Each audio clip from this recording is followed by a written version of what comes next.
Jorit ma Amboseli National Park otelnegi kod WWF Kenya ochako chendo mar tudo konde kod kuonde mipidhe lee kod bero ngima mag jodak. Chendo mabende biro dhi kuom thuolo mano mar higni 3. Chendo makamano isiro koda piny owacho ma piny German kendo oketo omenda maromo $424 midhi tigodo gi riwruoge 4 mag piny Kenya, mano WWF Kenya, Amboseli Ecosystem Trust, Africa Conservative Center kod Kenya Wildlife Conservancies Association.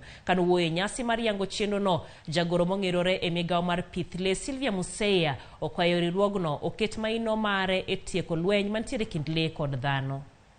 The outcomes.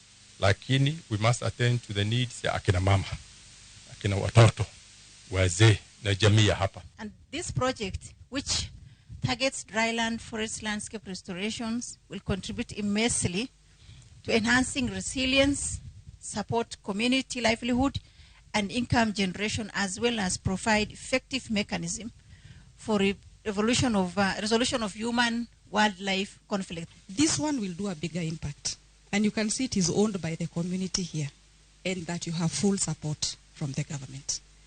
That includes tax exemption for whatever equipment or vehicles that needed to be bought.